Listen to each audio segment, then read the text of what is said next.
Hello everyone, myself Mr. Nabarun Mandal and you are watching my channel THINKONOMICS-Study with Nabarun.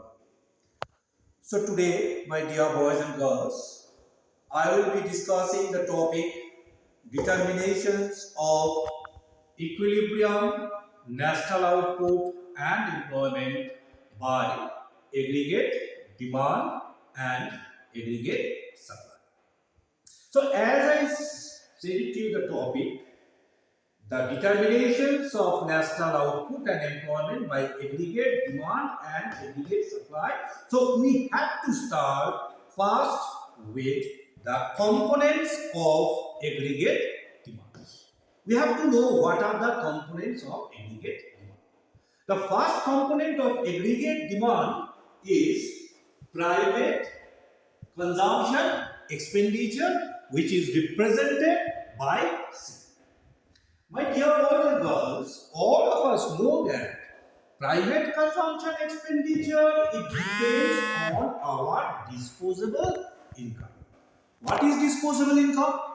Disposable income, it implies our total money income minus the amount of income tax we are paying to the government.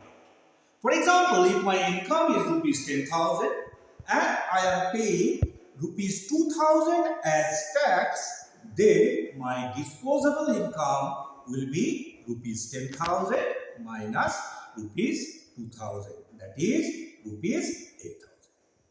So what I said, that consumption expenditure, it depends on the disposable income.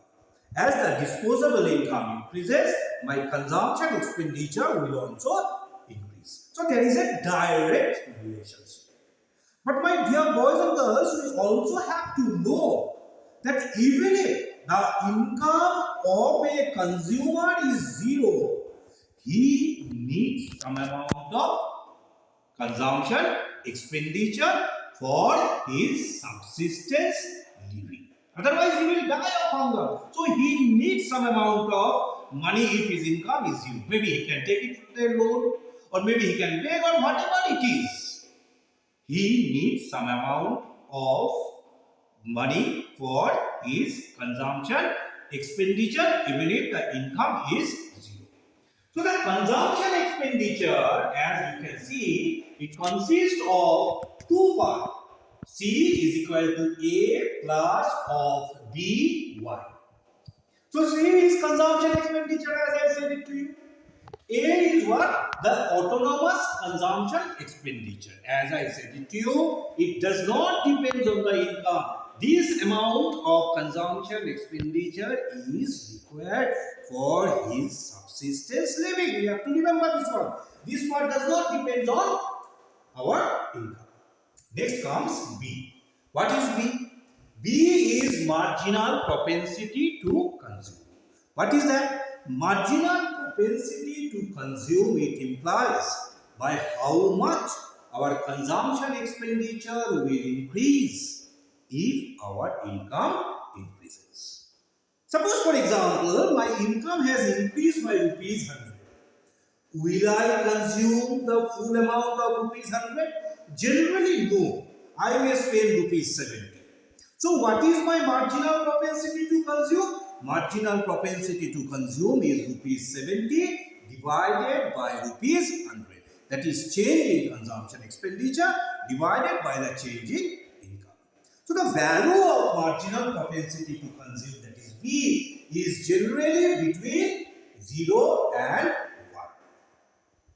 Now, if I plot this private consumption expenditure in graph, how it will look? See, I have taken income on the x-axis and consumption on the consumption expenditure on the y-axis. You can see that the consumption expenditure is starting from A. That is, when my income is 0, then also the consumer is having certain kind of consumption expenditure, which is what? This is called the autonomous consumption expenditure. After this, as the income increases, my consumption expenditure is also increasing. That is, there is a direct relationship between the consumption expenditure and the income. What is the slope of this line? Slope of C is nothing is marginal propensity to consume. Slope of consumption expenditure line is nothing but B, that is the marginal propensity to consume. So this is the first component of the aggregate demand, that is private consumption expenditure. Coming now to the next component, that is investment expenditure, which is represented by I. What is investment expenditure? Investment expenditure, it implies the expenditure incurred by the producer when they are producing the good. It is also called the investment expenditure, or sometimes they call it capital expenditure also. Now, my dear boys and girls, this investment expenditure, which depends on two things mainly. One is the rate of interest. When the investors are taking loan for the investment, it depends on the rate of interest. As the rate of interest increases, the cost of borrowing will increase. So, in this case, what will happen? As R increases, investment will decrease. Investment expenditure also depends on the income. As the income increases, investment expenditure will also increase. That is, there is a direct relationship between Y and I, and there is an inverse relationship between I and R. But my dear boys and girls, for your standard, the council says that we will assume investment is also autonomous. It does not depend on interest or on income. So, the investment expenditure line will be a straight line, parallel to the income axis. That is, if my income is, suppose Y1, what is the investment? Investment is I0. As the income increases, what happens? Investment remains the same. As you can see, you can go on, but the investment remains the same. So we got the two components. The first one is private consumption expenditure, and the second one is investment expenditure. The third component of the aggregate demand is net export. What is net export? Net export, it implies export income minus import payment. Export income is represented by X, whereas import payment is represented by N. My dear boys and girls, our export income, it depends on the income of the foreign countries. It does not depend on the income of our country. So, export income is autonomous. Whereas, in case of import payment, means how much we are importing from the foreign countries, it depends on the income of our country. So, this M is induced to Y. M is induced to Y, whereas X is autonomous. But again, for your standard, it has been assumed that the economy is a closed economy. What is a closed economy? Closed economy is that economy which does not have any trade relation with the foreign countries. So if we do not have any trade relation with the foreign country, then both these values X and M, this will be 0. So this part, basically, theoretically it is there, but we are not taking it for our calculation of equilibrium national income. So what we can see, that aggregate demand has now two parts. What are the two parts? One is the consumption expenditure, and the second one is what? The second one is the autonomous investment. And as we have plotted over here, see the investment, autonomous investment is I0, which is parallel to the y-axis. Because this is autonomous, this does not change with the income. Whereas C is positive risk flow starting from A, that is the autonomous consumption expenditure. How to get the aggregate demand? Aggregate demand is the summation of C plus of I. So the aggregate demand line will be parallel to the consumption expenditure line. And what is this gap? The gap between C and C plus I0 is nothing but it is the autonomous investment expenditure. So my dear boys and girls, as you can see that for determinations of equilibrium level of national output, we have to find out aggregate demand.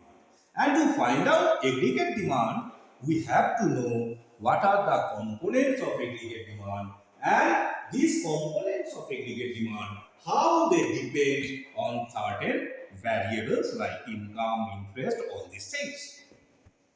Now let me come to the components of aggregate supply. Now aggregate supply, which is represented by Y, you can see it also has three parts. Theoretically it has three parts. Aggregate consumption expenditure, aggregate private savings and net tax payment. I have already explained it to you that aggregate consumption expenditure is a function of Y. As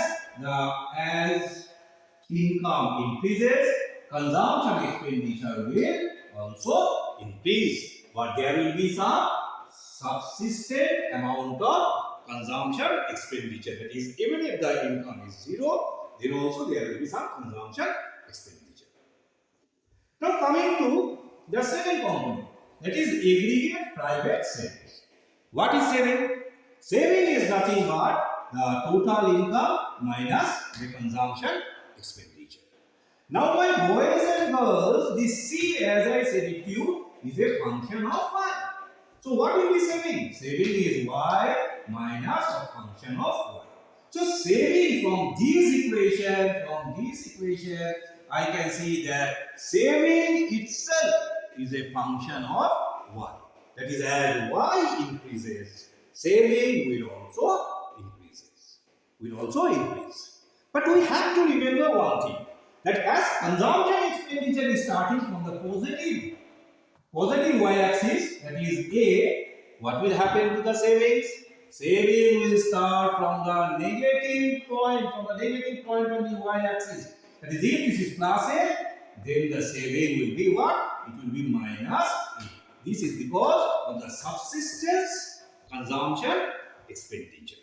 After that, as the income increases, savings will also increase. Now coming to the third one, that is the net tax payment. What is net tax payment? That is how much tax we are paying to the government and how much the government is giving us the subsidies. That is tax payment minus the subsidy we get from the government. But for our level of determinations of equilibrium level of national output, we assume that there is no government intervention. Government will not intervene either by imposing tax or by giving subsidies. So this component, this third component, is also null and void. We are assuming this as 0. So ultimately, aggregate supply will be equal to what? It will be equal to Y is equal to C plus of S. That is consumption expenditure plus of savings. Now if I plot this one, what will be our savings for aggregate saving line? Let's see. Taking Y on the y-axis, this is my saving line. This is my saving line starting from minus A. This line is very important. This is 45 degree line. A line which is making 45 degree with the horizontal axis is my aggregate supply line. And what is the consumption expenditure? These already we have derived that it is a straight line, alright, having a positive slope starting from positive y-axis. So my dear boys and girls, now we know our aggregate demand and our aggregate supply. And to find out the equilibrium level of national output, we know that aggregate supply will be equal to aggregate demand. So aggregate supply is what? Y, which is also called as C plus S. And what is aggregate demand? Aggregate demand is C plus of I0.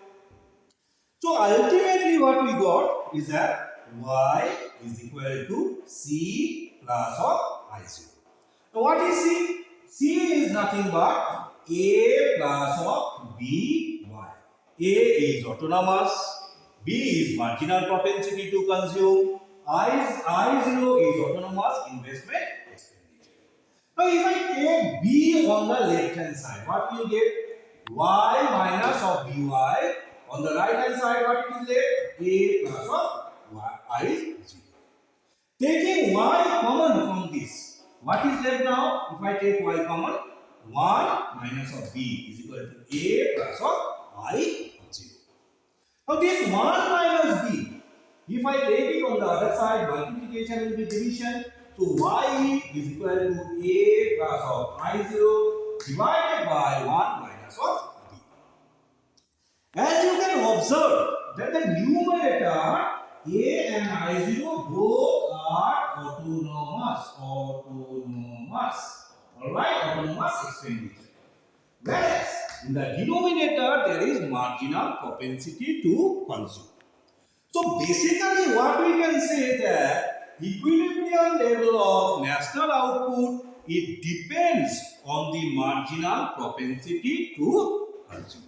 As the marginal propensity to consume will increase, then the equilibrium level of national output will also increase. And numericals can come. Alright? So you have to practice this numericals, that is y is equal to what? A plus of I divided by 1 minus of B. Now as I will show you how to determine the equilibrium level of national output by the graphical method, my dear boys and girls, you just start copying it down in your exercise or your register copy so that it becomes easy for you.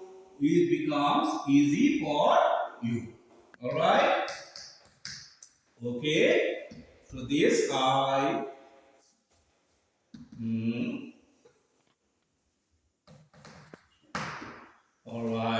This is my income and okay.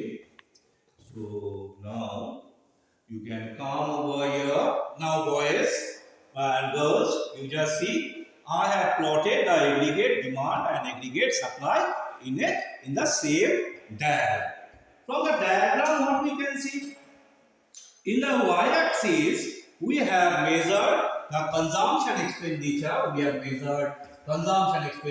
investment expenditure, savings we have all measured in the y-axis, whereas we have measured the income on the x-axis.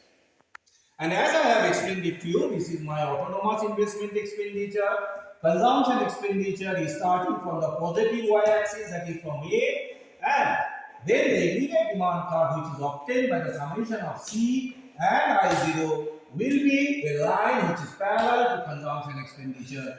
This is my aggregate demand line, that is C plus of I0. What is my aggregate supply line? Aggregate supply line is a straight line which makes 45 degree with the horizontal, that is Cy is equal to C plus S.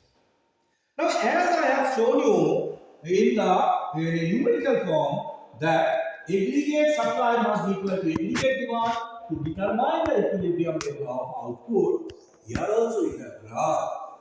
To get the equilibrium national output, we have to see where the aggregate demand is equal to aggregate. You can see this is my aggregate supply line, this is my aggregate demand. So it is intersecting at the point E. From here I am drawing the line on the income axis, and this line, alright, where it will touch the income axis will give us what? Will give us the equilibrium level of national income. This is a process of determination of equilibrium national income by the help of aggregate demand and aggregate supply. If I extend it little bit, suppose for example, what will happen if the income is less than that of the equilibrium level of national income? Let us take the income Y1 here. Okay? Y1 is less than Y. Now what will be the case? From here I am drawing the line. Alright. So aggregate demand line, let it be equal to M. And see this line, it is touching the aggregate supply line at this point. At this point, let this point be equal to A. What we can see from here? That at OY1 level of output, now the aggregate demand is how much? Is AY1. Is AY1. What is the aggregate supply? Aggregate supply is AY1. So which one is more? Definitely you can see from the figure that aggregate demand is more than aggregate supply by the amount A. Now if the aggregate demand is more than aggregate supply, that is there is a excess demand of A, there is a excess demand of A in the market. What will the producer do? Producer will definitely increase the production. And as the producer increases the production, then income will increase, employment will increase, and as the income increases, we know that consumption will also increase. But my dear boys and girls, we know that increase in consumption expenditure will always be less than increase in income. Why? Because marginal propensity to consume, that is B, is always less than 1. So the gap, this gap between M and A will be reduced. Suppose for example, if I take here, let this be equal to Y. Now see the gap. This point, let this be point equal to A and B. So now the aggregate demand is how much? A Y2. What is the aggregate supply? B Y2. So now the excess demand is there in the market is how much? A B. So excess demand initially was Mn. Now it has been reduced to A B. Because why? Because of the reason of marginal propensity to consume is always less than 1. In this way, the excess demand will be reduced in the economy and we will achieve the equilibrium national income and my dear boys and girls, this is one of the very important topics for your ISC, for your CBSE board exam. It's a must.